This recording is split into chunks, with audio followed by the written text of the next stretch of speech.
በራሳችሁ ውስጥ መጥለቅ ያልከው ምን ማለት ነው? በቤታችሁ ውስጥ እንደምትኖሩ ሁሉ ሰውነታችሁን ሙሉ በሙሉ ኑሩበት ማለቴ ነው። ሁልጊዜ ሰውነታችሁን ውስጣዊ ኢነርጂ ላይ አተኩሩ። ሰውነታችሁን ከውስጥ ሆናችሁ ተመልከቱት ማለት ነው። የዛኔ ሰውነታችሁ አሁን ላይ ይዞ ያቆያችኋል። ይህንን ሐሳብ የበለጠ ምዕራፍ 6 ላይ እንመለከተዋለን። ጥቂቶች ብቻ ትርጉሙን የሚረዱት ጥበቃ። መኖር ከጥበቃ ጋር ተመሳሳይነት አለው። ኢየሱስ ጥበቃን ተጠቅሞ አስተምሯል። መጠበቅ የምንለው ሙሉ ትኩረታችሁን ወደፊት በማድረግ አሁናዊ መኖርን መዘንጋት ማለት አይደለም። ይህኛው ጥበቃ የተለየ ሲሆን የእናንተን ሙሉ ንቃት ይፈልጋል። በየትኛውም ቅጽበት አንድ ነገር ሊከሰት ይችላል። በፍጹም ንቃት ላይ ሆናችሁ ካልጠበቃችሁት ሊያመልጣችሁ ይችላል። ኢየሱስ ባስተምሮቱ የተጠቀመበት ተምሳሌት ጥበቃ የዚህ አይነቱን ነበር። በንቃት መጠበቅ የምንለው አሁን ላይ መኖር መቻልን ነው። ለቅዠት፣ ለማሰብ፣ ለማስታወስ በጉጉት ለመጠበቅ የሚተርፍ ቦታ የላችሁም። በሙሉ ንቃትና አስተውሎት ላይ መገኘት እንዲሁም ፍጥረትን መሆን ማለት ነው። በዚህ የንቃተ ጥበቃ ላይ ስትሆኑ ባለፈውና በወደፊቱ ጊዜ ላይ የተመሰረተ ማንነት አይኖርም።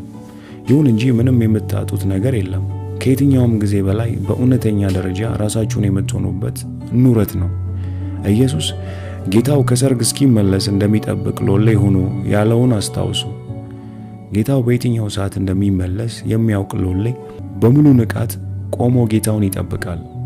በሌላ ምሳሌ ደግሞ ኢየሱስ መጠበቂያ ዘይት ንቃተ ሕሊና ስላልነበራቸው 5 ሞኝ ደናግል አላዋቂ ሴቶች ተናግሯል።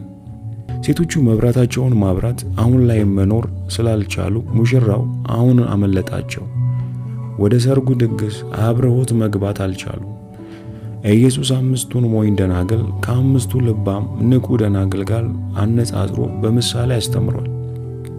እነዚህን የመሳሰሉ ተረትና ምሳሌዎች የወንጌል ጸሐፊያን ከጅምሮ አልተረዷቸውም ነበር። በመሆኑም የተዛባ ትርጉም ሰጥተው ጽፈውታል። ለዘመናት በቅብብል የወረደው የትርጉም መዛባት በመጨረሻ የምሳሌውን ትርጉም እንዳናውቅ አድርጎናል። የኢየሱስ ተረትና ምሳሌ ስለ መጨረሻው ዘመን ወይም ስለ ዓለም ፍጻሜ ሳይሆን ስለ ስነ ልቦናዊ ጊዜ ፍጻሜ ነበር የሚነግሩን። ይህም ማለት ከአእምሮ ማንነት ኢጎ በመሻገር ሙሉ በሙሉ አዲስ በሆነ ንቃተ ሕሊና መኖር ነበር የምሳሌው ትርጉም። ውበት ፍጹም ጸጥተኛ በሆነው መኖራችሁ ውስጥ ይታያል።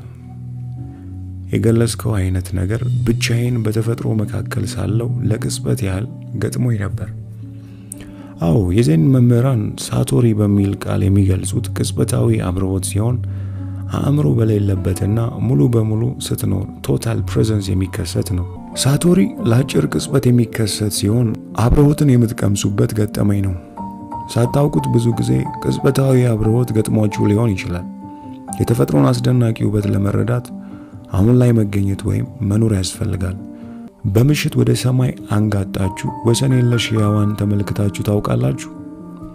የሰማዩ ፍጹም ጸጥታና ከእይታ የሚሰፋ ግዝፈት አያስደንቃችሁ? ለአንዲት ሴኮንድ ያህል በጸጥታ ውስጥ ሆናችሁ ከተራራ የሚወርደውን ጅረት አድምጣችሁ ታውቃላችሁ? ወይም ደግሞ የማለዳ አዕዋፍ ዝማሬን፣ የእነዚህን ነገሮች ድንቅ ውበት ለመረዳት አእምራችሁ ዝም ማለት አለበት። የቀድሞና የወደፊት ሸክማችሁንና ዕውቀታችሁን በሙሉ ለእይታ ያህል ማራገፍ አለባችሁ። ካልሆነ ግን ብታዩም አትመለከቱ፣ ብትሰሙም አታዳምጡ። ሙሉ በሙሉ መገኘትና መኖር አለባችሁ። ከምትመለከቱት ተፈጥሯዊ ገጽታ ባሻገር ስያሜ የማትሰጡት፣ በቀላሉ የማትገልጹት ጥልቅ የሆነ ውስጣዊ ቅድስና ወይም ንጹህ ፍሬ ነገር አለ። በየትም ስፍራና በማንኛውም ሰዓት ብትሆኑ ይህ ውስጣዊ ውበት ያንጸባርቃል። ቅጽበታዊ አብርሆት ሲገጥማችሁ ልብ አትሉትም። ምክንያቱም በዚያ ቅጽበት አእምሮ የለሽ በሆነ እውነታ ውስጥ ነበራችሁ። የእናንተ ቅጽበታዊ አብርሆት ወይም ሳቶሪ የሚቆየው ለጥቂት አፍታ ብቻ ይሆንና ብዙም ሳታውቁት ወዲያው ከፍጹም ጸጥታችሁ ወደ አእምሮ ትመለሳላችሁ። በአእምሮ ሆናችሁ ደግሞ ያንን ውበት ልትገነዘቡት አትችሉ። አእምሮ ውበትን መፍጠርም ሆነ መረዳት አይችልም። ለአጭር ሴኮንዶች ብቻ አሁን ላይ ስትኖሩ የውበትን ቅጽበታዊ ቅድስና ታያላችሁ። በመኖራችሁና በአእምሮ መመለስ መካከል ያለው ክፍተት ጠባብ ስለሚሆን ያንን ውበት መረዳትም ሆነ ወይም ለምንነቱ ሐሳባዊ ትርጉም መስጠት አትችሉም። የጊዜ ክፍተቱ ጠባብ ስለሆነ የተመለከታችሁት ውበት የአንድ ጊዜ ሂደት እንደሆነ ይሰማችኋል። ሐሳባችሁ ተመልሶ በሚመጣበት ሰዓት የገጠማችሁ ትውስታ ብቻ ውስጣችሁ ይቀራል። በቅጽበታዊ አብርሆት ክስተትና በሐሳብ መመለስ መካከል ያለው የጊዜ ክፍተት ሰፊ ሲሆን የእናንተ ሰብአዊ ፍጡር የሚጠልቅ ማንነት እንዳላችሁ የበለጠ ትረዳላችሁ።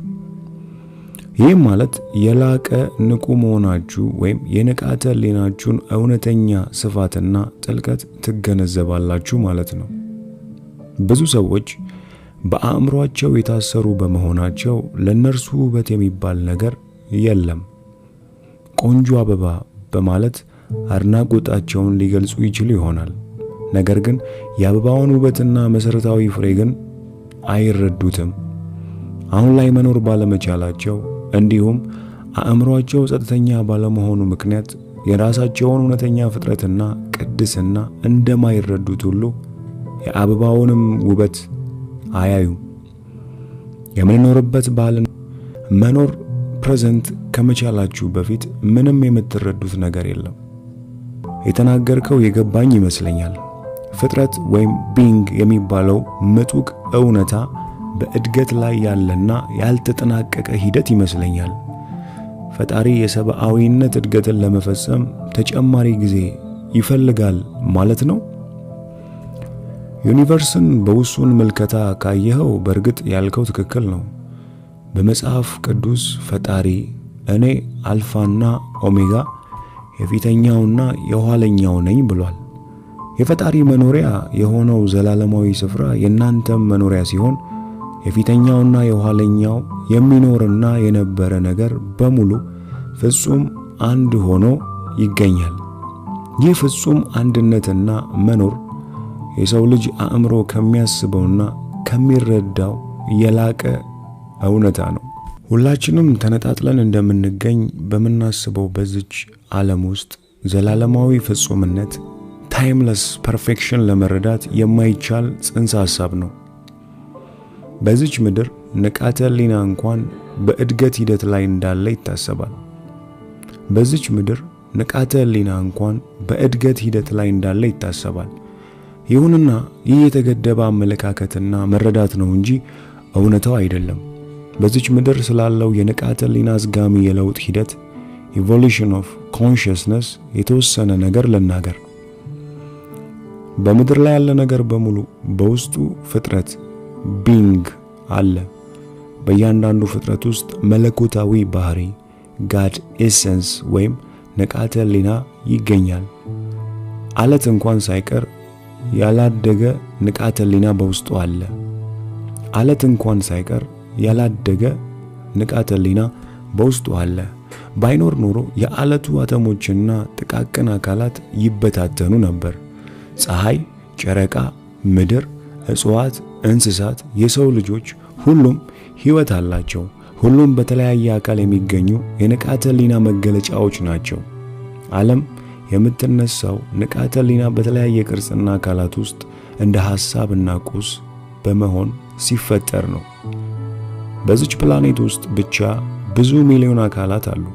በባህር፣ በአየር ወይም በመሬት ላይ የሚገኙ ህይወት ያላቸው ፍጥረዋን ብዙ ሚሊዮን ጊዜ ተራብተዋል። ለምን ተራቡ? መጨረሻውስ ምንድነው? አንድ ሰው ወይም አንድ ነገር በፍጥሯን አካላት እየተጫወተ ይሆን?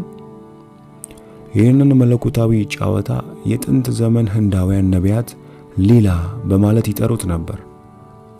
አምላክ የሚጫወተውን መለኮታዊ ጨዋታ ለመረዳት ነቢያቱ ብዙ ተመራምረዋል። በዚህ ጨዋታ ውስጥ እያንዳንዱ ፍጡር የተለየ ቦታ ወይም ወሳኝነት የለውም። ለምሳሌ ባህር ውስጥ አብዛኛው ፍጥሯን ከተፈጠሩ በኋላ በህይወት የሚቆዩት ለጥቂት ደቂቃዎች ብቻ ነው። የሰው ልጅ አካል ደግሞ በጥቂት ቅጽበት ውስጥ እንደ አቧራ ተበትኖ ይጠፋል። ይህንን ሁኔታ አሳዛኝ ልትሉት ትችላላችሁ። እንደዚህ ማለት የምትችሉት እያንዳንዱ ፍጡር የተነጣጠለ ቢሆን ነበር። የራሳችሁን ንቃተ ህሊናና መለኮታዊ ባህሪ እስከምትገነዘቡ ድረስ ይህንን እውነታ መረዳት አትችሉ። በመስታወት ሳጥናችሁ ውስጥ ሲወለድ ላያችሁት አንድ አሳ ስም ብታወጡለት፣ የልደት ካርድ ብትሰሩለትና የወላጆቹን ታሪክ ብትነግሩት ከ2 ደቂቃ በኋላ በሌላ አሳ ሲበላ ታዩታላችሁ። ይህ አሳዛኝ ነው። ይህንን ክስተት አሳዛኝ ልትሉት የቻላችሁት በሌላ እውነታ ላይ የተናጠል ማንነት ለመፍጠር በመሞከራችሁ ነው። ከአስደናቂው የሥነ ፍጥረት ሂደት ላይ አንዲት ቅንጣት በመንጠል የራሷን መለያ ስለፈጠራችሁላት ብቻ ነው። ንቃተ ህሊና የፍጥራንን አካል ተላብሶና በእርሱ ውስጥ ተደብቆ የሚቀመጠው ፍጥራንን የተወሳሰቡ የእድገት ደረጃ ላይ እስኪደርሱና ንቃተ ህሊናም በእነርሱ ውስጥ እስኪሰጥም ነው።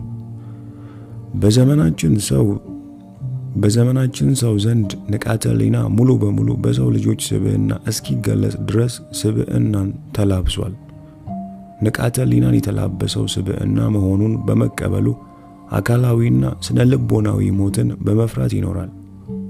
ይህ ሐሰተኛ አእምሮ ኢጎይክ ማይንድ የሚባል ሲሆን አብዛኛው የተዛባ አመለካከትና አሰራር መገኛም ነው። ይህ ሐሰተኛ አእምሮም ቢሆን የሌላ መለኮታዊ ጨዋታ አካል ነው።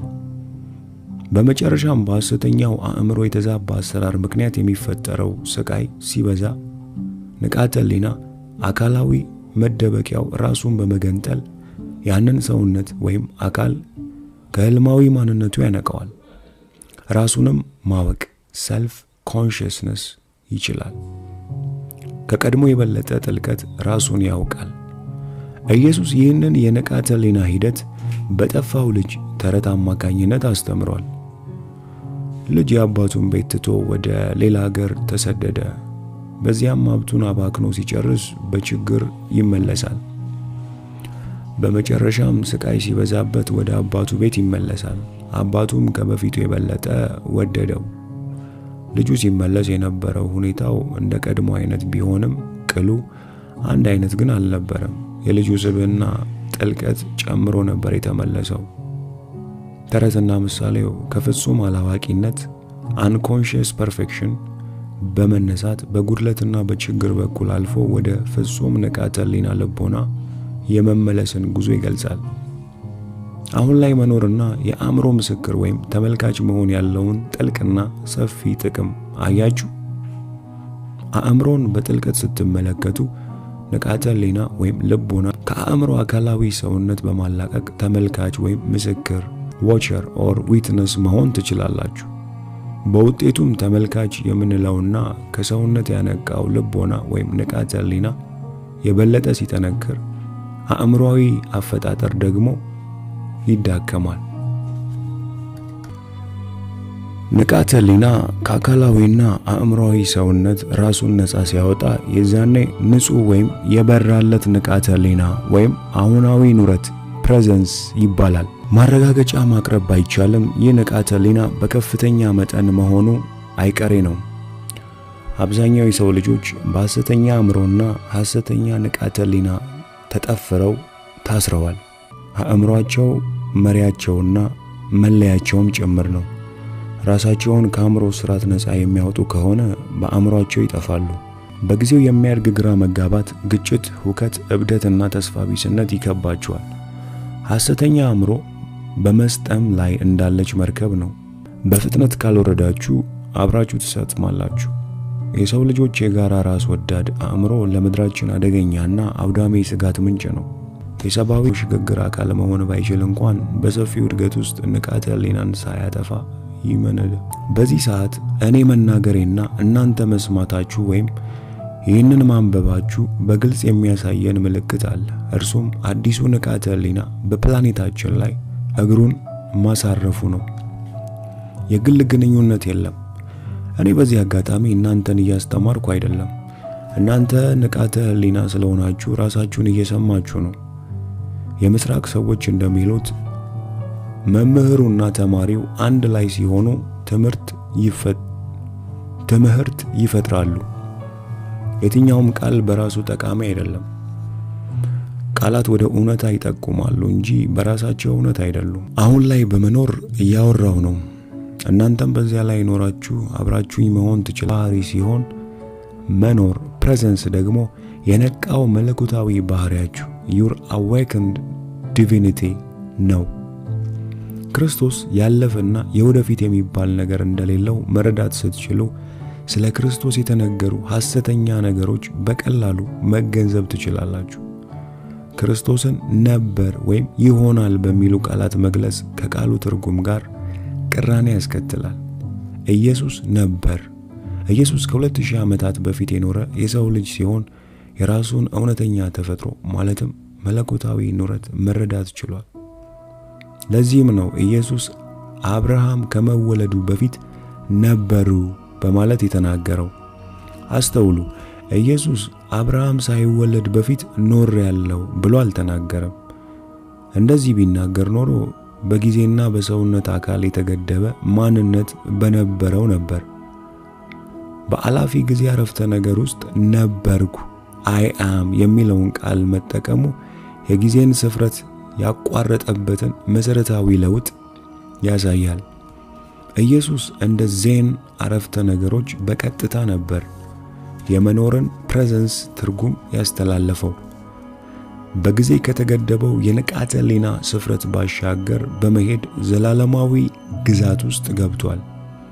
ዘላለማዊ ስፍረት the dimension of eternity ወደዚህ ዓለምም የመጣው በዚህ በኢየሱስ ገለጻ አማካኝነት ነበር።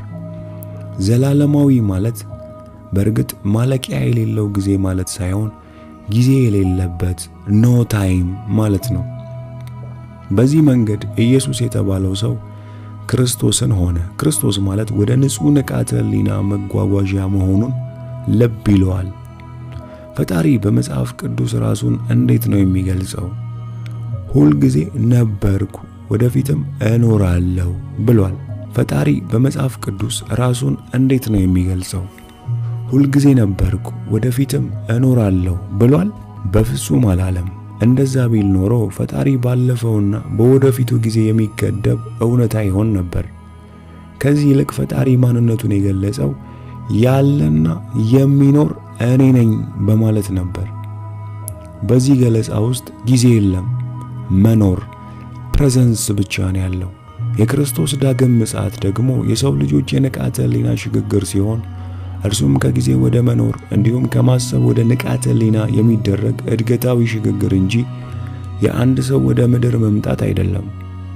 ነገ ክርስቶስ በአካል ወደ ምድር ቢመጣ ለናንተ የሚከተለውን ይላል እንጂ ሌላ ነገር ሊናገር አይችልም። እኔ እውነት ነኝ፣ መለኮታዊ ኑረት መለኮት ያለው ነኝ፣ ዘላለማዊ ህይወት ነኝ፣ በውስጣችሁ አለው፣ በዚህ አለው፣ እኔ አሁን ነኝ። ለክርስቶስ ሰብአዊ ባህሪ አትስጡ። ጥቂት የበራላቸው ታላላቅ ስብዕናዎችን የተለየ የሚያደርጋቸው እንደ ብዙሃኑ እነርሱ የሚንከባከቡት ሐሰተኛ ማንነት ስለሌላቸው ነው። ከብዙሃኑ የተለየ ቀላል ህይወት ይኖራሉ። ከፍተኛ ኃይል ባለው ሐሰተኛ ማንነት ኢጎ ታስረው የሚኖሩ ብዙሃኑ እነዚያን ጥቂቶች የማይታዩ አድርገው በመግለጽ ከተራ ሰው ያሳንሷቸዋል። የተገለጠለት መምህር የሚስባችሁ ከሆነ በእናንተ ውስጥ ያለው መንፈሳዊ ኑረት በመምህሩ ውስጥ ያለውን ኑረት ማየት ችሏል ማለት ነው። ኢየሱስና ብዱሃን ብዙዎች ያላወቋቸውም ነበር። በሐሰተኛ መምህራን የሚማረኩ በርካቶች መኖራቸውንም አስታውሱ። ሐሰተኛ ማንነት ያላቸው በሙሉ ከነርሱ ጋር ተመሳሳይ ወደ ሆኑት ይቀርባሉ። ጨለማ ብርሃንን ማወቅ አይችልምና ብርሃንን ሊያይ የሚችለው ብርሃን ብቻ ነው። ስለዚህ ብርሃን ከናንተ ውጭ እንዳለ ወይም አንድ አካላዊ ቅርጽ ብቻ እንዳለው አትመኑ። የናንተ ጠቢብ መምህር ሥጋ የለበሰ አምላክ ከሆነ እናንተስ ማን ናችሁ? እሱ ብቻ የሚል መለያ መስጠት በራሱ የበራላቸውን መምህራን በኢጎ መግለጽ ይሆንባቸዋል። የበራለት መምህር መንፈሳዊ ኑረት ፕሬዘንስ በመጠቀም የራሳቸውን መኖር ከአካላዊ መለያችሁ በላቀ መጠን ተመልከቱበት። የዛኔ የኔ ወይም የአንተ የሚባል ኑረት እንደሌለ ትረዳላችሁ። ኑረት አንድ ነው። የመኖር ብርሃናችሁን ለማጠናከር የቡድን ሥራ ይጠቅማችኋል። በአሁናዊ ኑረት ላይ ያሉ ግለሰቦች በጋራ ሲሆኑ ጠንካራ የህይወት ኢነርጂ ይፈጥራሉ። የጋራ ኃይሉ የሰብአዊነት አጠቃላይ ንቃተ ህሊና ከአእምሮ እስራት ነፃ የማውጣት ጉልበት አለው። ከቡድን ውስጥ በተናጠል ወደ ሐሰተኛ ኢጎ ማንነታችሁ ሊመልሱ የሚገደዱ ቢኖሩ እንኳን የጋራ ኢነርጂው እነርሱንም ወደ መኖር ሊያመጣ ይችላል። የቡድን ሥራው አሁናዊ ኑረትን በምትኖሩበትና መኖርን በምትለማመዱበት የሽግግር ወቅት ጠቃሚ ነው። ይሁን እንጂ ሙሉ በሙሉ በቡድናችሁ ላይ ጥገኛ አትሆኑ። መምህራችሁም ላይ እንዲሁ